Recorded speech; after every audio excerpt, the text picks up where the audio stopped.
नमस्कार। The follow up के इस लाइव में आप तमाम दर्शकों का स्वागत है। मेरा नाम संजय रंजन है और मेरे साथ इस लाइव में द फॉलो अप के पॉलिटिकल एडिटर जितेंद्र कुमार भी मौजूद हैं। के राजू झारखंड कांग्रेस के प्रभारी, राहुल गांधी के बेहद ही करीबी, कल महीनों बाद झारखंड आ रहे हैं और ऐसे में दर्जनों सवाल कांग्रेस पार्टी से जो जुड़ा हुआ है वो के राजू के इंतजार में है। इस इंतजार में है कि प्रभारी आएंगे तो उसका समाधान निकालेंगे। आप कैप्शन पढ़ लीजिए।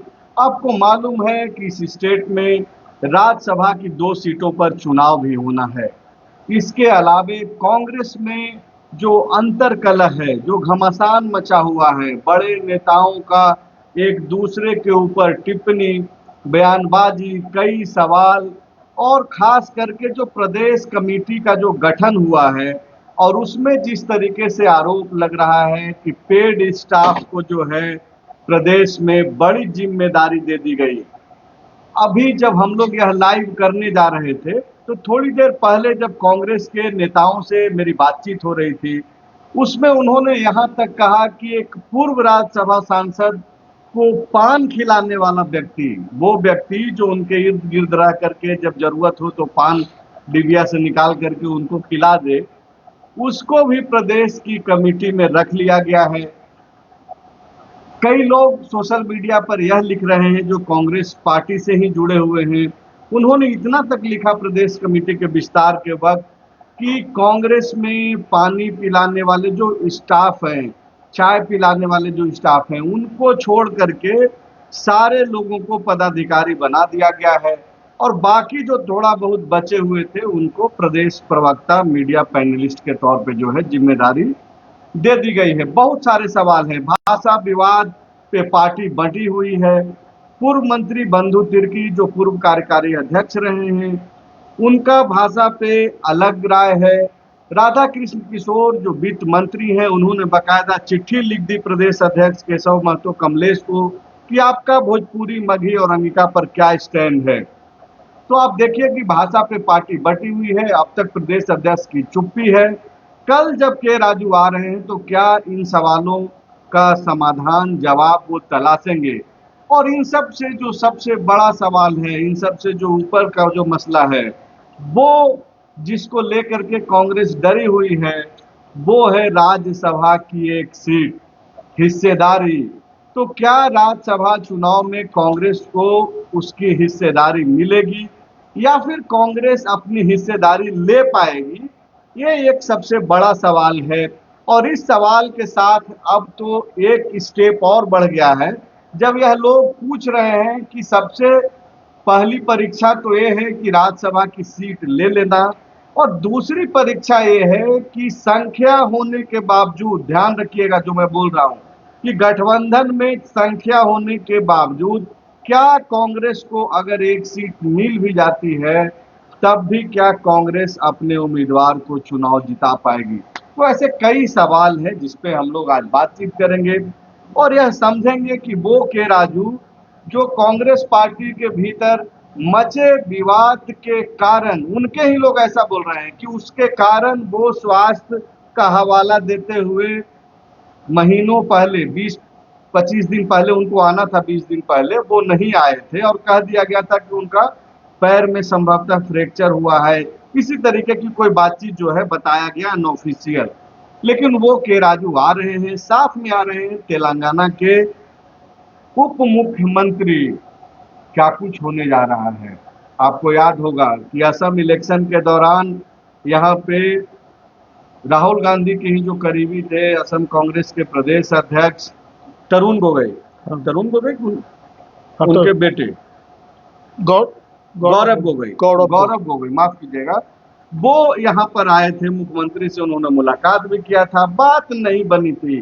क्या राज्यसभा के सीट के लिए बात बनेगी और क्या कल वाकई में हेमंत सोरेन से मुलाकात होनी है और उस मुलाकात में क्या ये सारी समस्याओं पे वो बातचीत कर लेंगे। भाषा विवाद का उनसे जुड़ा हुआ मुद्दा है। राधा कृष्ण किशोर ने एक और चिट्ठी लिख दी है और वो चिट्ठी राज्य के मुख्यमंत्री को लिख दिया है गैस सिलेंडर वाले मामले पे। उस पे भी हम लोग कभी बातचीत करेंगे, लेकिन फिलहाल जो कांग्रेस पार्टी के अंदर जो चीजें चल रही हैं सर, 5 सवाल, वैसे तो दर्जनों सवाल है, 5 सवाल को आपने जो है रेखांकित किया है, खास करके जो प्रदेश कमेटी का जो विवाद हुआ कि भाई आप इस तरीके से इतने लोगों को जो एक बहुत बड़ी कमेटी बना दिया गया है, उसको तुलना भी बाकायदा वित्त मंत्री ने किया और कहा कि बाकी राज्यों से देखा जाना चाहिए। उसके बाद जो कमेटी में जो लोगों को जो रखा गया है उस पर सवाल उठ रहा है कि पेड वर्कर को कोई दूसरे पार्टी के लिए कल तक जो क्रिएटिव बना रहा था उसको आपने जो है बड़े पद पर उसको जिम्मेदारी दे दी है, पान खिलाने वाले को बड़े पद पे जिम्मेदारी दे दी है, उसके अलावा भाषा विवाद को आप रखे हैं। और एक जो सवाल जो बहुत ही जरूरी हो गया है, खास करके जो स्वास्थ्य विभाग में जो भ्रष्टाचार का मामला, जिस तरीके से लगातार मंत्री इरफान अंसारी पे हमला हो रहा है, बाबूलाल मरांडी ने बाकायदा प्रेस कॉन्फ्रेंस किया और जिस तरीके से उन्होंने सवाल उठाया है, उन सब सवालों का जवाब, समाधान क्या के राजू निकालेंगे? क्या के राजू संबंधित लोगों से बातचीत करेंगे, पूछेंगे कि भाई ये क्या चल रहा है?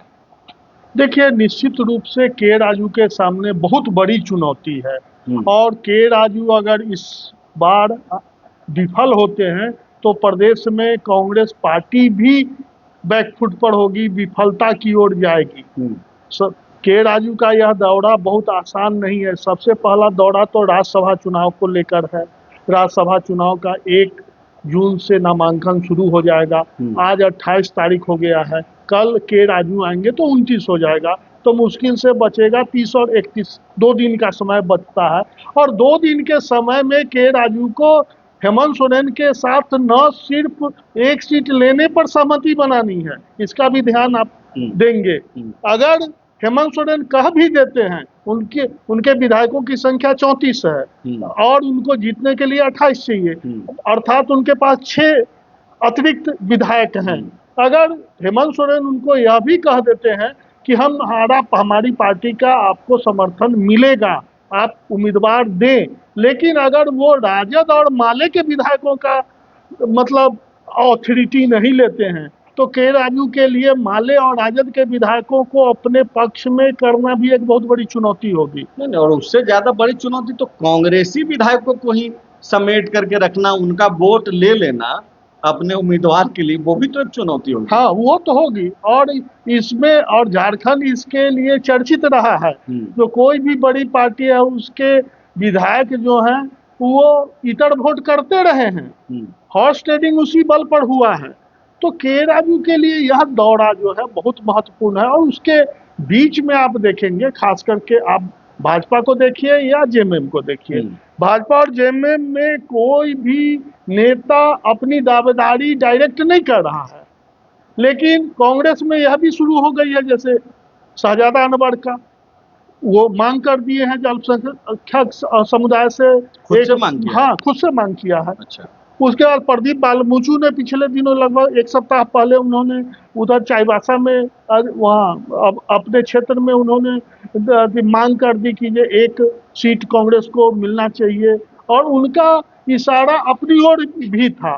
तो इस तरह की जो बात उठ रही है उसको भी समेटना। धीरज साहू भी लगातार कैंपेन कर रहे हैं, मिल रहे हैं नेताओं से। धीरज साहू का सवाल थोड़ा अलग है, इसलिए कि वो अपने लिए प्रयास कर रहे हैं, मिल रहे हैं, मुख्यमंत्री से मिल रहे हैं, पार्टी के बड़े नेताओं से मिल रहे हैं, कोशिश कर रहे हैं।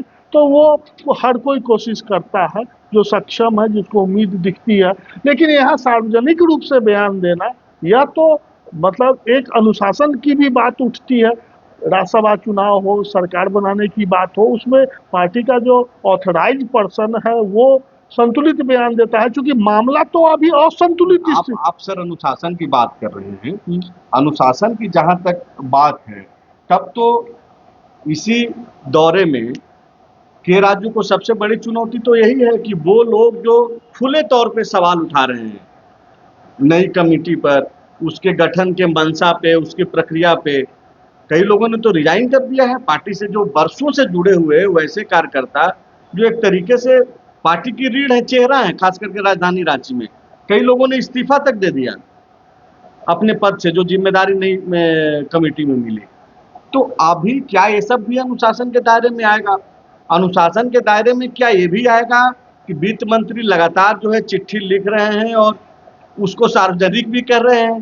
तो क्या छोटे जो खिलाड़ी हैं उनके ऊपर कार्रवाई करके निकल लेंगे के राजू और बताएंगे कि भाई मैं कड़क प्रशासक रहा हूं और मैं कड़क तरीके से संगठन चलाऊंगा? क्या होने जा रहा है? देखिए, करेंगे तो वही जो छोटे पर कार्रवाई करके निकल जाएंगे, लेकिन जो फिलहाल स्थिति है उसमें वो छोटे पर भी कार्रवाई करने के स्थिति में नहीं है के राजू। और सबसे बड़ा सवाल है कि वित्त मंत्री का जो सवाल है और सार्वजनिक सवाल है जो उन्होंने पत्र लिखकर उनसे पूछा है, जो 314 सदस्यों वाली प्रदेश कमेटी के लोग बैठेंगे कहाँ? जो कांग्रेस कार्यालय का जो स्ट्रक्चर है, वहाँ जो बैठने की क्षमता है, उसमें 314 लोग कहाँ बैठेंगे?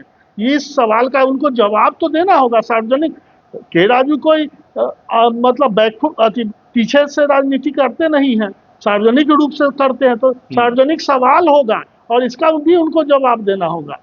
और ऐसे भी लगता है जो ये जम्बो जेट जो इतनी बड़ी कमेटी तो हम लोग भी पहले ही बार झारखंड में देखे हैं, तो ये एक बड़ा सवाल है। फिर आप आएंगे भाषा विवाद पर। अब भाषा विवाद का मुद्दा प्रदेश नेतृत्व हो या प्रदेश प्रभारी हो, चुप रहकर इसको मतलब डिलीट कर देना चाहते हैं, लेकिन डिलीट हो नहीं रहा है। इस पर पूरी पार्टी जो है आदिवासी और गैर आदिवासी के बीच बटा हुआ है और यह अदृश्य रूप से इसका जो परिदृश्य है वो दिखाई भी पड़ रहा है। वित्त मंत्री ने साफ यहाँ पर पार्टी क्या निर्णय लेगी या क्या लेना चाहिए? जिस तरीके से जो झारखंड की राजनीति है सर, ट्राइबल्स ने अपनाया है हेमंत सोरेन को। हेमंत सोरेन निर्विवाद लीडर के तौर पे आज के डेट में झारखंड में है आदिवासियों का, इसमें तो कोई सवाल नहीं है। बाबूलाल मरांडी लगातार प्रयास कर रहे हैं लेकिन सफलता नहीं मिल पा रही है। कांग्रेस पार्टी को किस दिशा में जाना चाहिए या फिर जा रही है झारखंड में? और वो कांग्रेस जो सबको साथ में लेकर के चलने की बात करती है, राधा कृष्ण किशोर की जो चिट्ठी है वित्त मंत्री की, वो तो सवाल उचित है कि भाई प्रदेश अध्यक्ष को स्पष्ट करना चाहिए और प्रदेश अध्यक्ष अब तक चुप हैं। अब तो के राजू जवाब देंगे ना कि भाई आपका प्रदेश अध्यक्ष चुप है, आपके वित्त मंत्री चिट्ठी लिख रहे हैं और आपका प्रदेश अध्यक्ष चुप है इस मसले पे। आपको वोट लेना है बाकियों का, गैर आदिवासियों का। आदिवासी तो आपको आज के डेट में हेमंत सोरेन की पार्टी जहां मोमो और कांग्रेस अलग हो जाए तो आदिवासी सीधा झारखंड मुक्ति मोर्चा के साथ है। कांग्रेस के साथ जो है कांग्रेस पार्टी क्या उसकी सोच पा रही है या फिर कांग्रेस के भीतर जो खेमेबाजी हो रही है? जिस तरीके से बंधु तिर्की का बयान आया, बंधु तिर्की वो अपना मांडर बेस को देख करके अपना सिर्फ पॉलिटिक्स कर रहे हैं या फिर पूरे स्टेट को लेकर के? जैसे क्योंकि बोला तो जाता है कि बंधु तिर्की प्रदेश अध्यक्ष भी बन सकते हैं, बनने वाले हैं, कभी भी बनेंगे। देखिए, सवाल ये है, सबसे राधा कृष्ण किशोर ने पत्र लिखकर केशव महतो कमलेश से जो समन्वय समिति कैबिनेट के मंत्रियों की जो कमेटी बनी थी उसकी बैठक से पहले उन्होंने प्रदेश अध्यक्ष को पत्र लिखकर पूछा जो पार्टी का क्या स्टैंड होना चाहिए। अब कमेटी की बैठक होने जा रही है, उसमें हम लोग फैसला करेंगे, तो उस बैठक में कांग्रेस पार्टी का जो स्टैंड है उसके अनुसार हम आगे बढ़ने की कोशिश करेंगे। ये रणनीतिक दृष्टि से वित्त मंत्री का यह पत्र बहुत ही मारक है, लेकिन प्रदेश अध्यक्ष ने इस पर कोई अपना स्टैंड क्लियर नहीं किया। और इस राधा कृष्ण किशोर ने इस जब हमने पूछा भी था बातचीत के क्रम में, तो उन्होंने कहा भी कि जो प्रदेश अध्यक्ष ने कोई अपना स्टैंड क्लियर नहीं किया। तो इतने बड़े विवाद पर प्रदेश अध्यक्ष अगर अपना स्टैंड नहीं बता पा रहे हैं, तो के राजू को जो आप बता रहे थे, के राजू को अब स्टैंड क्लियर करना होगा और बताना होगा जो हाँ ठीक है, एक बीच का भी रास्ता होता है राजनीति में, तो बीच के रास्ते में जो ट्राइबल लैंग्वेज हैं क्षेत्रीय भाषा में, लेकिन जो सीमावर्ती बिहार के इलाके हैं वहाँ उन जिलों में बंधु तिर्की ने तो एक विकल्प दिया ही है कि भाई जिला वाइज जो है एक ऑप्शन तलाशा जा सकता है, बनाया जा सकता है। हाँ, बंधु तिर्की शुरू में तो उनका जो लैंग्वेज था वो भोजपुरी, मगही और अंगिका के विरोधी मानसिकता में दिख रही थी, लेकिन बाद में उन्होंने प्रेस कॉन्फ्रेंस में बकायदा उन्होंने लास्ट में, हाँ, और वो सिर्फ यह बोल रहे थे कि भाई बिहार में भी कई जगहों पे जो है हमारे जो बोली है उसको थोड़े वहां पे नहीं लिया गया है। नहीं लिया गया है। लेकिन ये नहीं लिया जाना उसका आधार होता है। यहाँ तो संख्या है ना, 50 लाख के आसपास संख्या है भोजपुरी, मगही और अंगिका बोलने वालों। हाँ, और देखिए, इसमें साफ साफ आपको वही जो फिर बीच की बात होती है, जो बीच का रास्ता आपको निकालना होगा, और नहीं निकालना हो तो आपको क्लियर करना ही पड़ेगा। आपसे अगर पार्टी के नेता पूछ रहे हैं, वहां चुप्पी साध रहे हैं, तो मीडिया आपसे पूछेगी, इस दौरे में मीडिया भी उनसे पूछेगी। तो एक ये बड़ा सवाल है, और इस सवाल को के राजू को सुलझाना होगा। इसके अलावा और भी कई तीसरा जो हम लोग राज्यसभा वाले मसले पे बातचीत कर रहे थे, फिर उसके बाद भाषा विवाद वाले पे बातचीत किए। तीसरा जो है सर, तीसरा जो सवाल जो के राजू की तरफ एक तरीके से मुंह बाए हुए खड़ी है, सवाल खड़ा है, वो ये है कि ये जो नाराजगी है ये जंबो जेट कमेटी से, कई नेताओं को यह लग रहा है कि उनके तुलनात्मक जो है नए लड़कों को, जो पेड स्टाफ रहा है, जो मतलब प्रभारी का, दूसरे बड़े नेता का जो आसपास सिर्फ चाकरी करते रहा है, उसको बड़ी जिम्मेदारी मिल गई। और जो पार्टी का झंडा ढोते रहा है, जो लड़ते रहा है सड़कों पे, उसको पीछे कर दिया गया। देखिए, ये उसका कैसे समाधान कर हाँ, पाएंगे? यही तो उनकी चुनौती है। और हाँ, मीडिया इस बात को अगर लिख रहा है, बता रहा है, वो तो दूर की बात हो गई। लेकिन ये सवाल तो वित्त मंत्री ने भी उनसे पूछा था, उनको डायरेक्ट पत्र लिखकर, जो योगेंद्र साव का जैसा निष्ठावान कार्यकर्ता कैसे निलंबित कर दिए गए, और रमा खलखो जैसा निष्कासित 6 साल के लिए, और रमा खलखो जो पार्टी के विरोध में और आपके विरोध में बोलती रही, उसको मेयर का टिकट कैसे मिल गया? मेयर के पद पर उनको कैसे पार्टी ने समर्थन कर दिया? टिकट नहीं बटा था, समर्थन कांग्रेस ने की थी। तो ये तो मेयर चुनाव के बाद ही उनकी टिप्पणी थी, कुछ दूसरा कमेटी में संभवतः कुछ जगह मिली है, उस पर सवाल। हाँ, मतलब सॉरी, उनको टिकट मिला, और कमेटी में भी उनको बहुत बड़ी जिम्मेदारी मिली है। ये जो प्रदेश 314 सदस्यीय कमेटी बनी है, उसमें उस पर उन्होंने सवाल किया। तो इस तरह का, हालांकि उन्होंने रमा खलको के पक्ष में भी बात कही। उन्होंने कहा कि रमा खलको से मेरी कोई नाराजगी नहीं है, लेकिन चूंकि योगेंद्र साव का मामला आया, तो योगेंद्र साव के हवाले उन्होंने पूछा कि अगर अनुशासनहीनता का ही मामला बनता है, किसी को आप निकाल रहे हैं, तो फिर रमा खलको को कैसे प्रदेश में कमेटी में जगह मिली है? और कई सवाल खड़े हैं जो अनऑफिशियली कांग्रेस के कई बड़े नेता उठा रहे हैं, जो मतलब परिवार के एक परिवार के कई सदस्यों को प्रदेश में बड़ी जिम्मेदारी दे दी गई है, और किसी को मतलब नहीं दी गई है। तो यह भेदभाव क्यों है? उसमें सुबोध कांत सहाय का नाम लिया जा रहा है, इरफान अंसारी का नाम लिया जा रहा है, योगेंद्र साव का भी नाम लिया जा रहा है, आलमगीर आलम का भी नाम लिया जा रहा है, मतलब कोई एक नहीं है। तो इस तरह के भी कई सवाल हैं जिस पर उनको जवाब देना पड़ेगा, उसको सुलझाना पड़ेगा। क्या लग रहा है, मतलब वाकई में कुछ सुलझा लेंगे या फिर इग्नोर करके निकल देंगे? जैसे कि प्रदेश अध्यक्ष चुप्पी साधे हुए हैं कई मसलों पे, देखिए, चुप रहो, जो मतलब आप बोल रहे थे कि एक बीच का रास्ता कुछ होता है, तो बीच का रास्ता शायद चुप होने को ही मान लिया गया है। देखिए, सुलझा तो नहीं पाएंगे।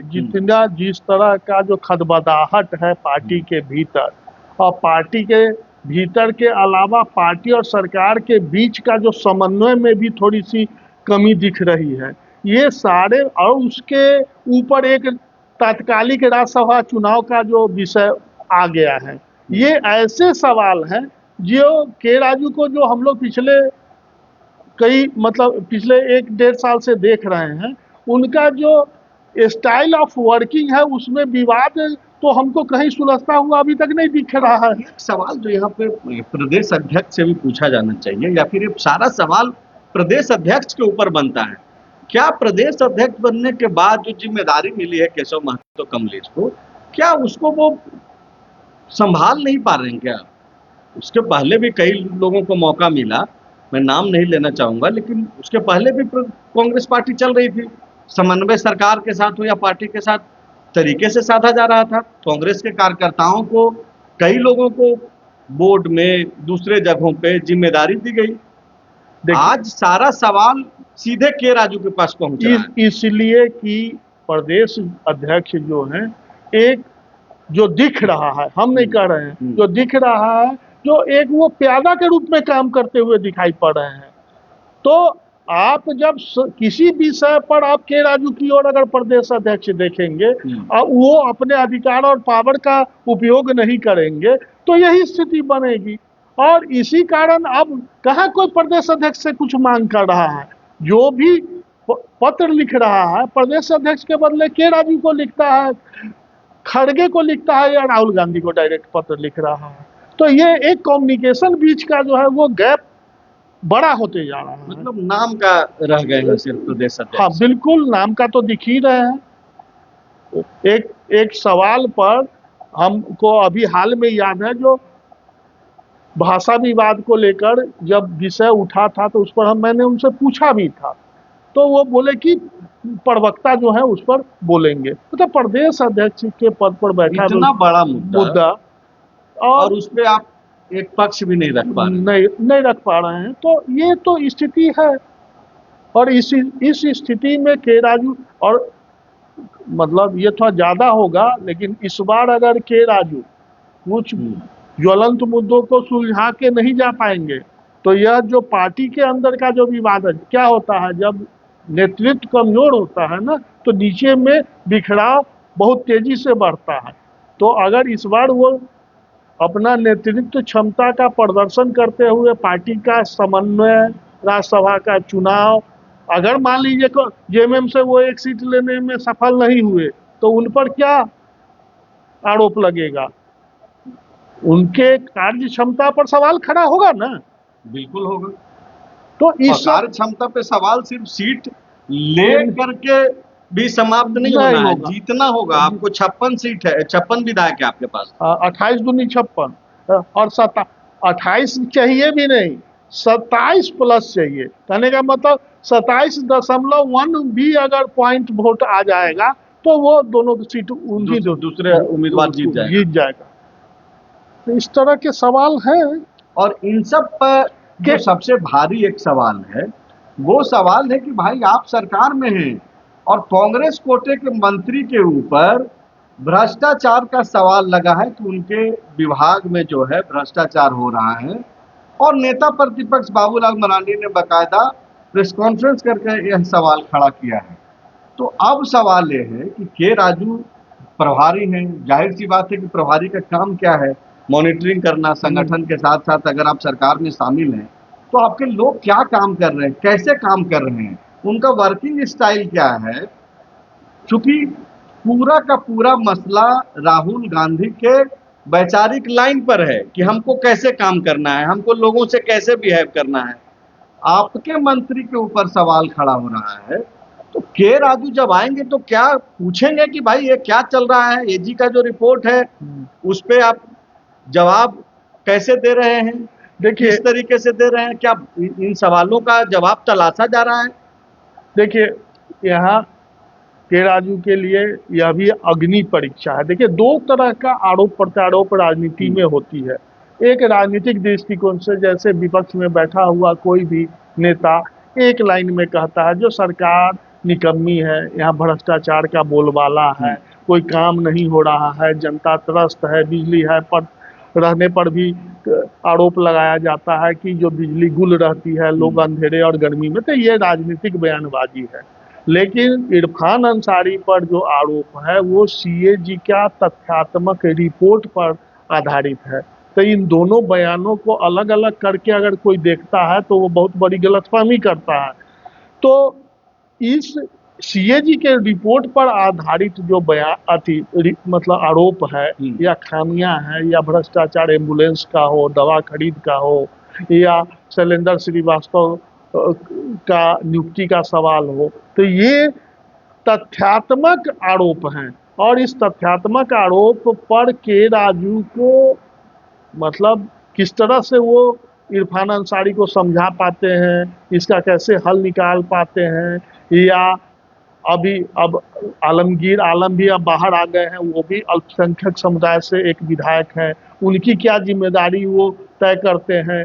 देखिए कांग्रेस का वोट बैंक कौन है? मूल रूप से झारखंड में कांग्रेस का वोट बैंक ईसाई, मतलब अल्पसंख्यक समुदाय है, जिसमें ईसाई है, मुसलमान हैं, आदिवासी हैं, ओबीसी का भी एक बड़ा तबका है, ओबीसी का बड़ा तबका है, जनरल क्लास का भी एक तबका तबका है आपका तो पलामू हर जगह छिटपुट तो है ही इनके है। पास, ऐसा नहीं है कि वोट तो नहीं है। ये सारी चीजों को उनको गंभीरता से देखने की जरूरत है।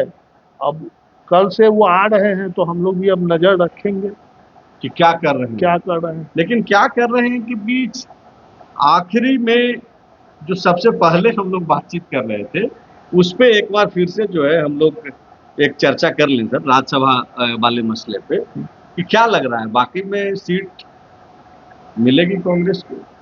देखिए, जो हम समझ पा रहे हैं, जो हेमंत सोरेन अपना समर्थन तक का वादा कर सकते हैं, हमको जो दिख रहा है। तो सीट तो मिल जाएगी, मेरे पास भी यही सूचना है सीट देखिए कि मिलेगी। अब पता नहीं अंदर क्या नया कुछ अगर पक रहा है तो अलग मसला है, लेकिन सीट कांग्रेस को एक मिल जाएगी, ये तो सूचना है। हाँ, अब जिताने की चुनौती जो वही है, वही हम बोले जो अपना समर्थन देने का हेमंत सोरेन वादा कर सकते हैं। जो हम कांग्रेस पार्टी जो है, कांग्रेस जेएमएम जो है वो कांग्रेस पार्टी के उम्मीदवार को समर्थन करेगी, लेकिन सवाल वहां राजद और माले और हेमंत सोरेन को अथॉरिटी लेके दूसरे कांग्रेस के उम्मीदवार को जिता देने का जो भरोसा कांग्रेस को वो कितना दे पाते हैं, इस पर हमको थोड़ा शंका दिख रही है। तो मतलब आप क्या बोल रहे हैं कि सीट अगर मिल जाती है तो सीट लेने के बाद कांग्रेस क्या ये बोलेगी बाकी में जितवा दीजिएगा ना? ये बोलने की स्थिति में तो कांग्रेस नहीं है ना, उसको तो मानना पड़ेगा कि हाँ भाई दे रहे हैं सीट तो जिताएंगे। नहीं, ऐसा कैसे है? आप उधर भी आप आंकड़े को देखिए, बाबूलाल मरांडी बार बार कह रहे हैं जो भाजपा का उम्मीदवार होगा 21, देखिए आंकड़े में आप देखिए 21 कांग्रेस को तो सबसे ज्यादा अपने विधायकों से पूछना चाहिए ना कि भाई जितवा दोगे ना, रहोगे ना साथ।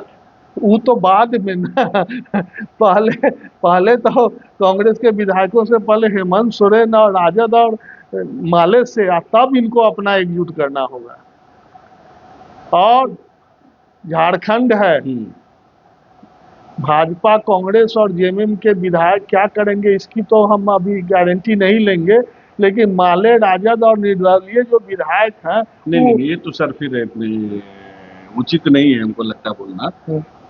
कौन विधायक क्या करेंगे कौन जान रहा है। आज के डेट में हेमंत सोरेन जिस मजबूती से हैं, ये कहा जा सकता है कि भाई उनका विधायक तो नहीं हिलने वाला। हाँ, जहां हेमंत सोरेन खूंटा गाड़ेंगे वहां पे लोग रहेगा। हम भी वही कहना चाह रहे हैं। बीजेपी में भी जो व्यवस्था है वो वही है, हाँ। लेकिन एनडीए में वही व्यवस्था है ये नहीं कहा जा सकता है। नहीं, हम एनडीए का पूरे महागठबंधन में ये व्यवस्था है ये नहीं कहा जा सकता है। कांग्रेस के भीतर ये व्यवस्था है ये भी नहीं कहा जा सकता है, क्योंकि जो दर्शक लगातार राजनीतिक खबरों पर नजर रखते हैं, उड़ीसा में जो हाल में राज्यसभा का जो चुनाव हुआ, वहां आप देखिए कि उड़ीसा की विधायक, और सिर्फ विधायक ही नहीं मुस्लिम विधायक, वो बीजेपी समर्थित निर्दलीय उम्मीदवार को जो है वही हम भी कहना चाह वोट रहे दे हैं। दी जाकर जो जेएमएम और बीजेपी इस मामले में तो हो रहा था, चला ही है चला है, तो इसको यहाँ हेमंत सोरेन जैसा परिपक्व और सुरूढ़ राजनीति के अलावा हमको इंडिया गठबंधन में कोई उस तरह का दावर नहीं दिख रहा है फिलहाल, जो बांध ले सबको, ये मेरा कहना है। हाँ, लेकिन क्या बांधेंगे वो तो खैर इसका जवाब राज्यसभा चुनाव के परिणाम के बाद ही पता चलेगा। तब तक बातचीत होते रहेगी, हम लोग भी बातचीत कर रहे हैं। धीरे धीरे जब समय आएगा, एकदम सब कुछ जब ठोस तरीके से कुछ पकता हुआ दिखाई देगा, तो हम लोग बताएंगे भी कि कौन कैंडिडेट होगा, नाम भी बताएंगे। थोड़ा इंतजार कीजिए। लेकिन पहली चुनौती, अगली चुनौती जो के राजू की है, कल के झारखंड दौरे से जो शुरू होने जा रही है, वो यही 4-5 जो सवाल, जो सबसे बड़ा सवाल है। इसके अलावा दर्जनों ऐसी चीज है जिसको उनको बातचीत करनी है, लेकिन इस पे तो उनको समाधान ढूंढना ही पड़ेगा। और संगठन के अंदर के अंतर कलह को पाटने के साथ साथ राज्यसभा वाली सीट, ये सबसे ज्यादा महत्वपूर्ण है। हो सकता है कि राजू बोले कि भाई चुनाव तक तुम लोग अभी ठीक ठाक से रहो, भाषा उषा पे जो भी है करना है करो, आपस में मत लड़ो, हमको अभी सीट ले लेने दो, क्योंकि सीट वो लेंगे तभी उनकी भी सीट सुरक्षित रहेगी। शुक्रिया।